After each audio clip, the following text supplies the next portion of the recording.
All right, ladies and gentlemen, that is exactly why Bristol is my favorite racetrack on the NASCAR circuit. I'm Keegan Schneider. I'm going to be bringing you my post-race analysis on the race that happened earlier today. Boy, was that a crazy finish, but let's go step by step on what conspired leading up to that.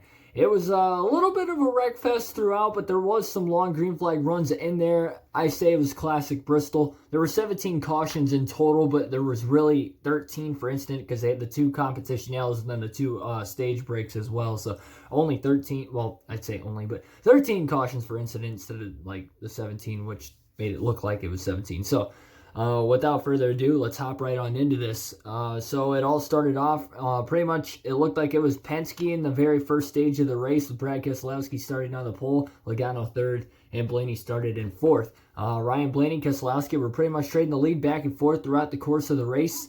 With Chase Elliott sneaking in there late, taking the lead from Blaney with about 20 laps to go in the opening stage. Chase Elliott got stage one victory with Blaney finishing P2. We got into stage number two. Keselowski, Blaney again battling for the lead. And tough break for Ryan Blaney again. He's had some great runs at Bristol. This reminded me of that spring race back in 2018. And sure enough, they showed the replay of what happened then. He was leading that race. Lap car had gotten wrecked and he just got piled in with nowhere to go.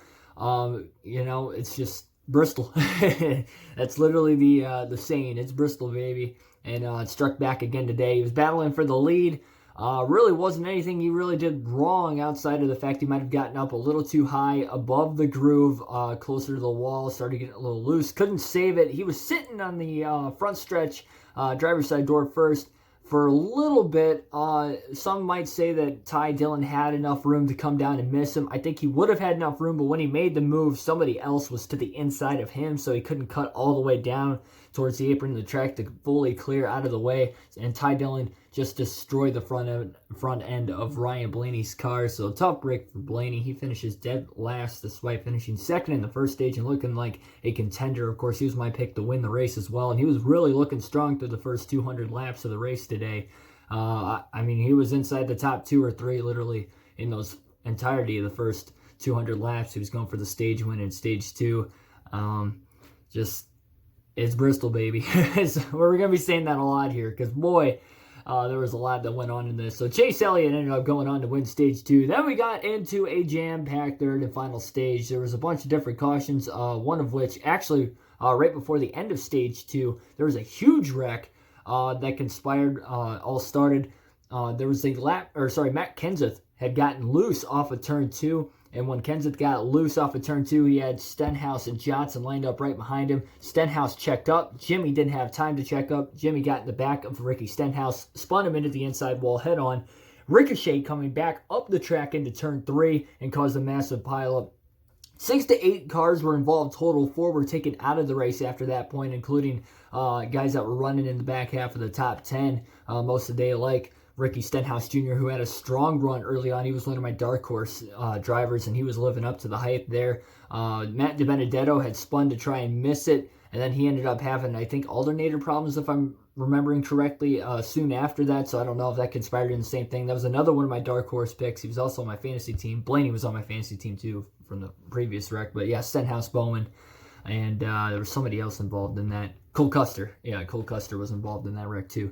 So, yeah, took out a couple of stronger cars there that could have possibly contended for a top 10 here today. And, yeah, that was just the first half of the race. Like I said, then Chase Elliott won stage two. That gave Chase Elliott 10 playoff points on the season already with a win at Charlotte on Wednesday night. And then, obviously, with now 5 stage wins on the year. And he was going to go for a win because he was one of the faster cars in the field throughout the course. So there were a couple other smaller incidents, single car incidents that happened throughout the course of the day, such as Ryan Newman spun a little later in the race, saved it, didn't hit anything. Chris Buescher had hit the wall, which ended up pushing the fenders in, and he ended up cutting the right front tire, hitting the wall even harder a couple laps later. That caused another accident. So you had a lot of cautions that were just single car incidents, just because mainly of cutting tires down because of getting into contact with another driver or in the wall. So that conspired the majority of the cautions throughout the course of the race today, and a lot of them were non-factors as far as the race win went, but a lot of them were running in that 10th to 15th, or 15th to 20th range throughout the course of the day. So a lot of mid-pack cautions here in this one. There was only one other bigger wreck a little bit later in the race, and I believe that was the second to last caution, or sorry, the last caution that had come out with just over 10 laps to go, where you had a crazy battle as it was for the lead between Denny Hamlin and, yeah, it was the second to last caution, excuse me. So this was with about 30 to go. It took out Eric Almirola. He was running in the top 10 mostly all day, so tough break for him.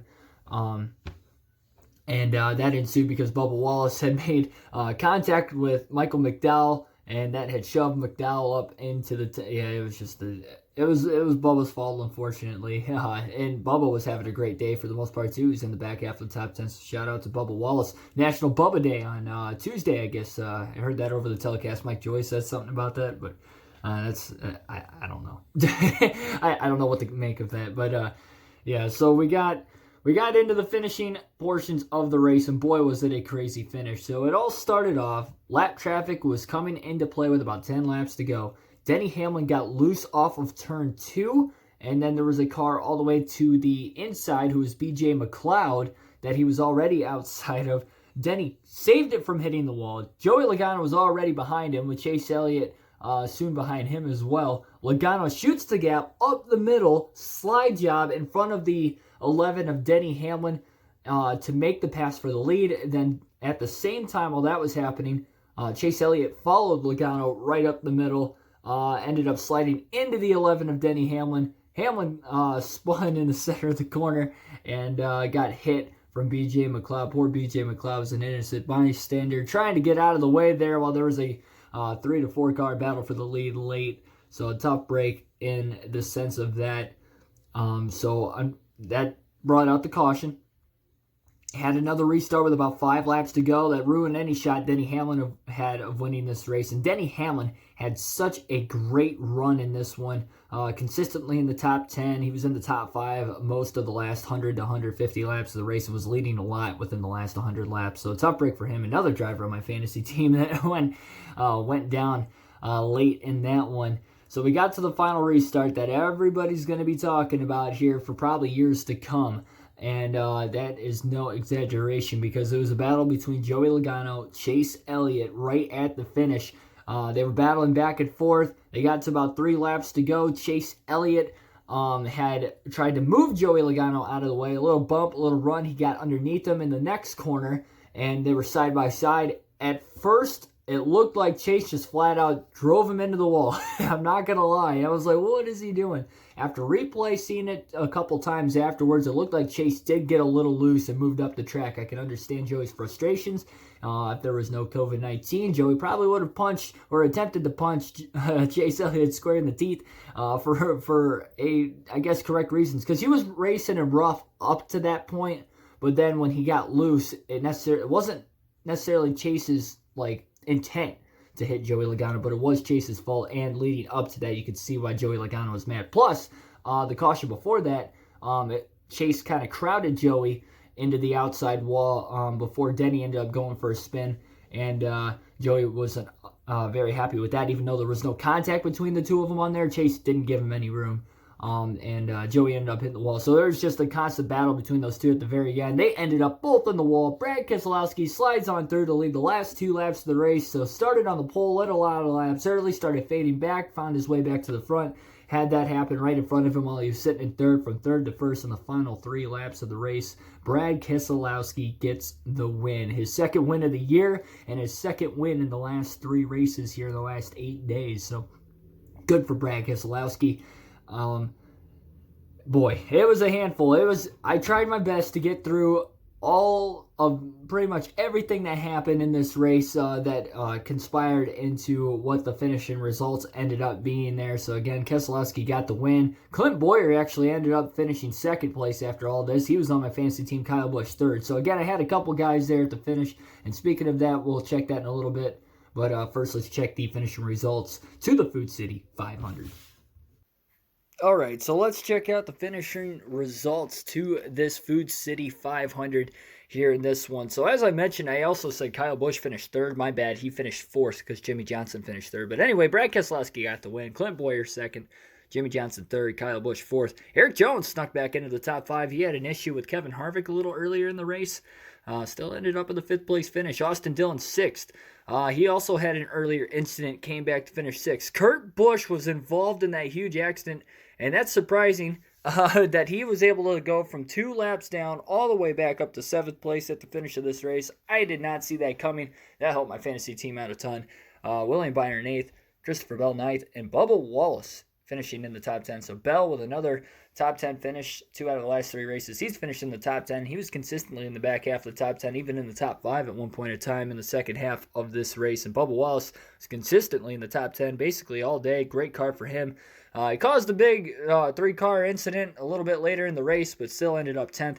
And Kevin Harvick just on the outside looking in, finishing in 11th again. Tried to come back from that earlier incident that he had with Erik Jones and another lap car. But unfortunately, Kevin Harvick, his top 10 streak has come to an end. So finished in the top 10 first 8 races of the season. Race number 9 finishes 11th. Take a look at your DNFs here real quick. Oh, God. I see one on there. Yeah, we we have a lot of incidents here in this one. So B.J. McLeod, Aric Almirola, Greg Gaulding, Matt DiBenedetto actually was running at the end of the race. But like I mentioned, he had, I believe, an alternator issue, but ended up getting back out onto the racetrack. Corey LaJoie ended up DNFing as well. Joey Lagace DNF'd. I guess he was too slow. Okay. Did not know that. Ricky Stenhouse, Cole Custer. 2 accidents there. Tyler Reddick, Alex Bowman. Again, those 4 cars, Stenhouse, Custer, Reddick, and Bowman, were all involved in that huge wreck in the second stage. At the end of the second stage, in fact, Bailey Curry, Ty Dillon, Ryan Blaney all found a way to DNF. Blaney, Ty Dillon, in that first major incident of the race between the two of them, when Blaney spun while running second, racing for the lead, and Ty Dillon clipped him. They were both out of the race from that point on. So all in all, we had 12 drivers DNF in this race here today. Now let's take a look at how the fantasy points aligned. Just one more thing to look at here in this one, and that is how the fantasy team shaped up. Boy, it was a rough one here today. My pick, Ryan Blaney, of course, got involved in that early accident, but he was looking like a driver that could contend for the win. He was 16-1 odds coming into the day, so I took up on that bet, so unfortunately it did not work out for me. He scored 10 points. Luckily, his wreck was in the second stage, so before the end of the second stage, of course, I was able to take him out of the lineup and put him in the garage. Unfortunately, soon after, Kurt Busch and Matt DiBenedetto ended up getting in an accident. Luckily enough, as you saw, Kurt Busch, although he didn't get stage points today because of that incident, was able to drive his way back into 7th, showing that he is still able to get around Bristol Motor Speedway. And Matt DiBenedetto was the least, or I should say the worst scorer on the team with 10 points. Ended up the same amount as Blaney, but I'll probably end up using Blaney more often than DiBenedetto this year anyway, so in a sense that kind of works out for me. And you just hope that Matt DiBenedetto could have had a better day. He was running in the back half of the top 10 there early on, of course, and then when that incident happened, it was just a tough break for him. Kyle Busch obviously had a solid day throughout it, very topsy-turvy. He had to go to the rear earlier in the race in the, about the halfway point because he had a pit road speeding penalty, as did almost most of the rest of the field as well here in this one. But he found his way back up to the top 5, finishing 4th. Like I mentioned, Boyer finished 2nd there late. That helped me out big time. He had a few stage points as well. And Denny Hamlin had a pretty solid day going and a chance to win late until he got caught up in one of the later incidents. In fact, the last caution that was taken in this race today. So he didn't get the finishing results that he probably deserved. And therefore it cost me in place points because he got 20 of those. But 12 stage points, not too shabby all in all. Could have been a lot worse. It was looking worse there about halfway through the race, so I kind of rallied back a little bit late. I guess better luck next week. The only other thing I'm going to check here is the league just to see. Okay, so I ended up 15th. Yeah, I wasn't looking good there for a while, so that's actually going to work out for me.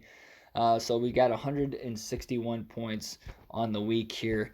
So I had the 2nd, 3rd, 9th, 11th, and got to go all the way back to 28th to find DiBenedetto as far as the points in the drivers are considered. Hopefully you enjoyed. Oh, sorry. Hang on. One more thing here. Let's get back. Nope. Let's get back over there. And then the bonus points, of course. Ford still got the win with Brad Keselowski, so I did get 10 bonus points as well. But those are the only bonus points I obviously got in this race today. But at least I got some.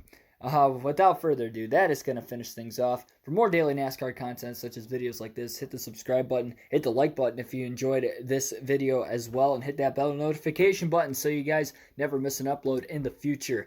Got another live stream, of course, coming up tomorrow night. By the time this video is done editing, I'll probably be live streaming another NASCAR Heat 4 second race of my doubleheader, so be on the lookout for that one as well. And also, let me think here. Oh, yeah. Comment down below. What were your thoughts on the Food City 500? Arguably the best race of the year, in my opinion. One of the craziest, that is for sure. Bristol always delivers. That's why it's my favorite track. And so long, folks. Have a good night, and I'll see you soon.